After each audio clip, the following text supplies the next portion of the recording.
За поддержку канала спасибо Анне Кэр, Госу, Антону Соколову, Ананасику, Шаману, Сергею Лагунину, Сардонику и Вакасе.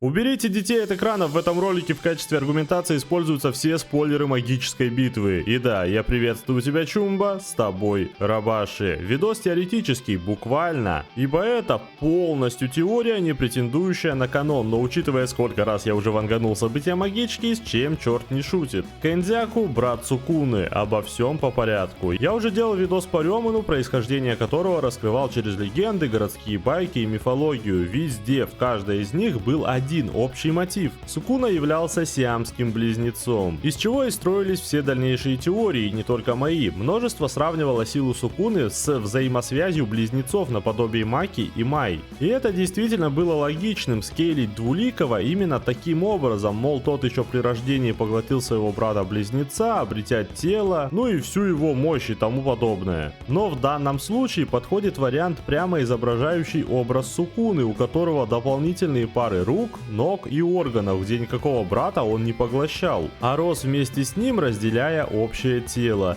Разбирая 240 главу на стриме, я предположил, что если у органов, полностью функционирующих со слов Кашима с его рентгеновским зрением, также две пары, то и мозгов у Сукуны при рождении тоже должно было быть два. Подумав об этом далее, я поржал от собственных мыслей, мол, лол, у нас тут как раз один мозг всю мангу бегает, но потом задумался. Если Рёмен сиамский близнец, то что произошло с его братом? Вдруг его не поглотили, а он сам предпочел выбраться, ибо это позволяло делать его врожденная техника. Например, техника смены тела через гребаный мозг, в котором техника и заложена. В теле, которое позволяет держать два мозга. Напоминает первую нулевую эспаду, которая также разделилась на две составляющие. Ту, которой важны были исследования, и ту, которой важны были сражения. Буквально Сукуна и Кэндзяку магической битвы. Оба древнейшие маги, которые по сути полностью поглощены своими желаниями и целями. Рассказываю, что объясняет эта теория. Во-первых,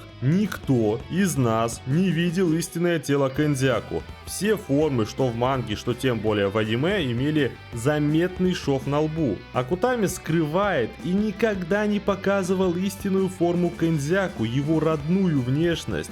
В то время как Сукуну фулл формы он аж на цветном развороте изобразил еще в арке Сибуи. И вот недавно, в 240 главе, нам показали новую обложку магички, на которой на фоне Кэндзяку и Сукуна слиты в одно лицо. Сказать, что мой интерес разгорелся с новой силой, ничего не сказать. Я пошел дальше. Пункт номер 2. Взаимоотношения Сукуна и Кэндзяку.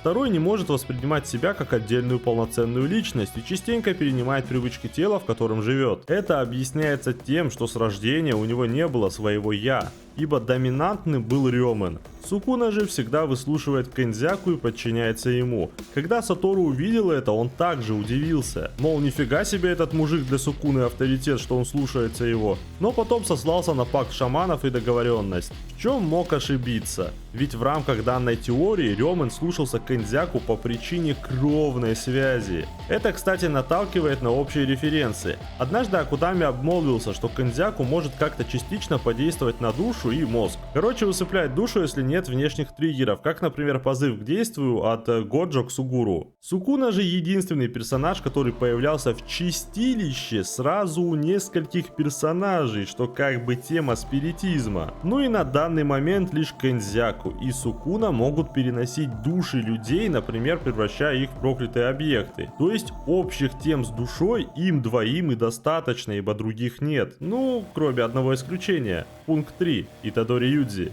Здесь градус накаляется до предела, ибо вышесказанное про технику душ переносимо и на Юдзи, который в 222 главе свапнулся телами с Кусакабой. С самого начала нам показали протагониста, который контролирует Сукуну от 1 до 20 пальца, ведь это прямо заявлялось на всю мангу. Но при этом нам ничего не рассказывают и до сих пор не раскрыли детали. Почему Итадори так контролирует его? Почему он так похож на него внешне, ибо это не случайность? Откуда взялись силы Юдзи, ибо они за гранью человеческих? После Сибуи нам дали намек. Кэндзяку. Он был матерью Итадори.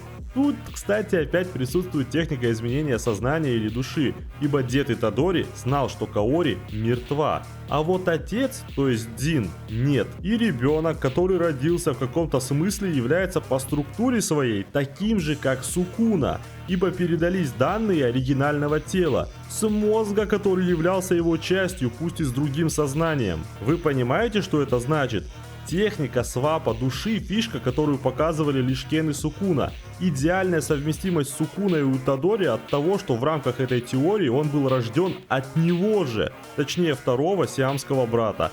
Крышесносная фигня в квадрате. В довесок переносимся в сражение Сукуны и Итадори и смотрим на шок Двуликого от силы Итадори и дальнейшее понимание с мгновенным осознанием, откуда эта мощь, что тот аж вслух сказал: «Ох уж этот Кендзяку». Сукуна понял, откуда такая физическая сила в рейдж-моде у Юдзи, ибо сам ей владел с такими же глазами, точнее радужками, и понял, от кого все передалось, ибо сразу упомянул Кена, узнав, что он биологически связан с Юдзи. Теперь же 238 глава. Итадори появляется с рукой, напоминающей руку Сукуны. Вот цветной скан. В таком случае все объяснимо, почему она действительно была похожа на руку Двуликого и почему обрела именно такой внешний вид. Потому что Итадори перенял структуру как Кендзяку, так и Двуликого. И это показывается в его текущих способностях. В конце хотелось бы сказать, что это дуо, Сукуна и Кендзяку, идеально дополняют друг друга. Одним движет интерес посмотреть, что будет, если он создаст новый вид человека, окунет мир в хаос, зародит то, что никогда не было. Вторым желание жить, как ему нравится, где все прислуги и равных ему нет, сражаясь, каждый раз ставя на кон свою жизнь.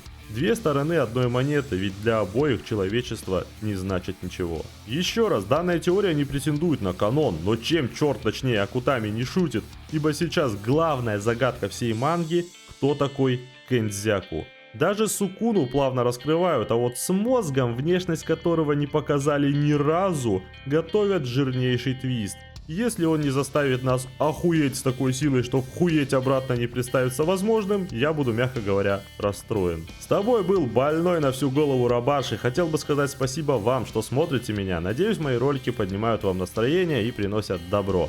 Ну а отдельная благодарность шейхам с площадки Boosty. Пока, Чумба.